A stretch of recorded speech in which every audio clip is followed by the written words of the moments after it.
Ribfest, baby. Hi, another episode of Meet the Masters. We're here in Huntley, Illinois, and Jason, who owns BBQ King Smokehouse in Huntley, is going to give us a tour of his place. He's a major competitor at Ribfest and has been for 6 years. So come on in. He knows we're coming. We'll have to talk. Jason, how are you, man? How you doing, buddy? How's it going, man? Good to see you too. Thanks for having us. I'm hoping you can give us a little tour. Absolutely. This is our second of two locations. Okay, we started Woodstock back in 2012. This one opened up in 2018. There used to be an old historic house here that we tore down, and the village was really great working with us. And basically, we developed the entire block. Wow. From working with the VFW to get them up and running and give them some space, and then we went all the way to the chamber. So we took it across the whole thing. So Well, we can't wait to see the place. absolutely. Let me show you around. So this is the main dining room. It's one of two floors. We've got a second level where we can do banquets and catering and things like that. It's just for overflow too when we get really busy. So this seats about 100 down here. We seat about 100 upstairs. So it's about 200, and then we've obviously got the patio. And, it's a beautiful day for it, but I don't know. So this is our bar. Our bar seats about 20. We've got about 12, anywhere from 12 to 15 taps at any one time. All custom craft beers that pair very well with our barbecue. Also got a lot of TVs, for sporting events and things like that. One of the cool things that people love about what we do here is that our pour system. It was a system that I put in that I wanted to have, less waste. I wanted to have quality. I wanted the beer to be, fine. So one of the cool things, if you guys want to come around here, we'll get this and I'll show you. I was wondering how this works here. Yeah, so I'll show you real easy. So we put this on TikTok and got over like 3 million views. People went nuts for it. So basically, there's a little magnet in there. It pops up, and we always get people to do that, but we say we have a thing right there. We have I have a sign somewhere that says, "Don't finger your cup hole." People do it all the time. So basically, when somebody wants a beer, the bartender comes over and just puts it down. Whoa! Yep. From the bottom up. And it stops there, and that's how we do it. So when we get real busy, they can pop down 3, 4, 5, 12 beers at a time, pop them all up, and then serve them. They don't have to sit there pouring. And it's a perfect pour. Absolutely, every time. So zero waste. That's from our buddies over at Bottoms Up Brewery. Josh and those guys back to show you where all the magic happens. Oh, that's what I'm waiting for. So we're doing like 3 to 4,000 pounds, probably a week in meat. This is where it happens. So this location has 2 smokers. This is 700, this is 1,000. Yeah, we can do 700 pounds of meat at a time. This we can do 1,000 pounds. Wow. This 1,000-pound unit is the same that's in Woodstock. Wow. Woodstock's about a little smaller. We can only put about 50 people in there jam-packed. It was the original store. Still does very well for us. We just needed 2 smokers here. There we've got a little to-go area that we're going to do so we can walk through. You guys are getting a real back tour. This is where a lot of people don't get to see. So this is Ding, my dishwasher. Ding, good morning. How are you, buddy? I'm good, sir. Smile, you're on TV. Good morning. So this is our to-go area. We dedicated this to-go area because we got so busy with just COVID and everything. And this is something I want to do before. And this is before COVID, before everything else. This is actually going to turn into a BBQ King Express where we're going to do custom sausages, meats, ribs to go, sandwiches to go. That's what I was in the meeting before we showed up. We're going to transition this into like a butcher, little small delicatessen type area, which I've been wanting to do for years, which I think is going to take off, and then we'll probably have another show. Nice. The magic, what's going on in that? Magic for the ribs? For Ribfest? Yeah, let's go. Okay. So they've got the ribs on here. So we cook our ribs fresh daily.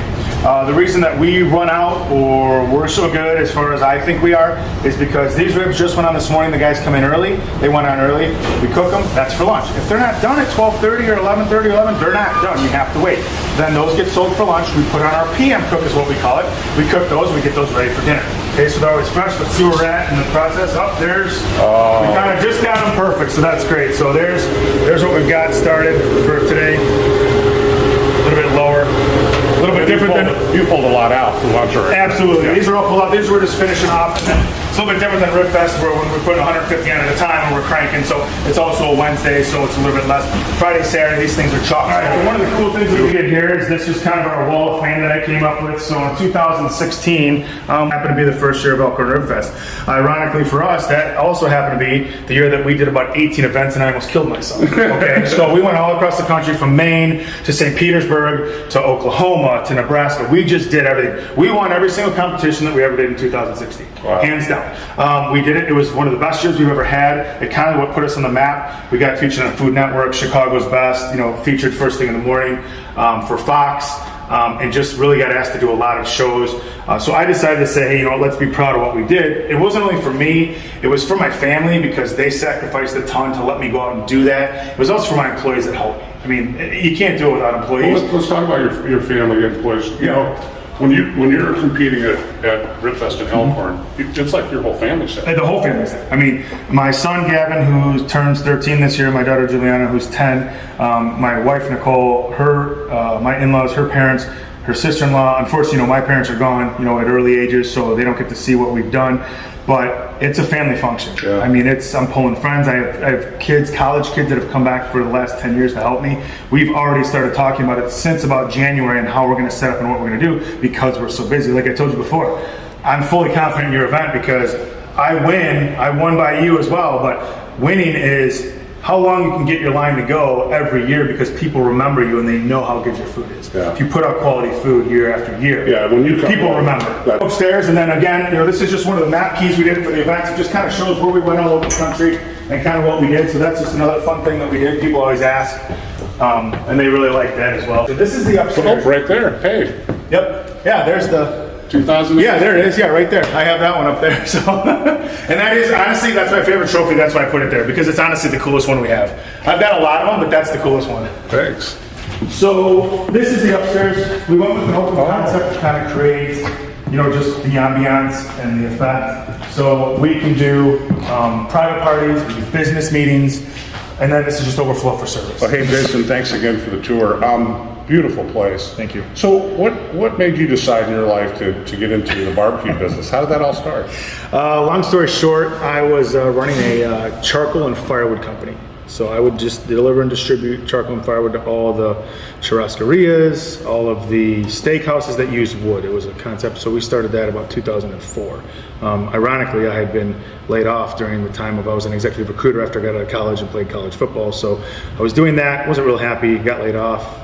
Didn't really get laid off at anything or fired from anything in my life, so I was like, what am I going to do? So I started this company. It was our own brand, designed my own logo, did that. Well, it happened to be that the guy that I was working with was like, hey, you might want to look into this charcoal thing. So I did it, was doing that. Then I really liked to cook, so I started cooking with hardwood lump charcoal. That's what I started doing. And I said, okay, this is really, really good, so I got to figure this out. So I bought a little Texas side firebox from Menards and tried it, and I burnt beef ribs, and they were awful. And I'm like, oh, I'm never going to make it at this. And then it just kept snowballing and snowballing where I was catering. I had some custom smokers made, started catering out of my house, and then it just kind of snowballed. And when it really snowballed is when I made a website, and then I had the health department come knocking on my door saying, where are you doing all this out of? So I had to scramble, find a building. Bought Woodstock, took me 2 years to get it open because I had to do all the work myself because I'm a full-time fireman as well. So I would work, plow snow, deliver charcoal, save money, build the restaurant, and it kind of just worked it from there. So that's what I did, and then I ended up getting, I don't even know how I got into the festival stuff. I think Chicago Ribfest was the first one that contacted me back in 2013. The people that eat at the restaurant said, this is amazing, you need to come here and do this, you would kill it. So we started off with that, and then you called me 3 years later, and then just the story's the story, and that's how it kind of snowballed. This year the competition's gonna be a little stiffer. Okay. So we're gonna have, last year we had 9 barbecue companies. This year we're gonna have 13. All right.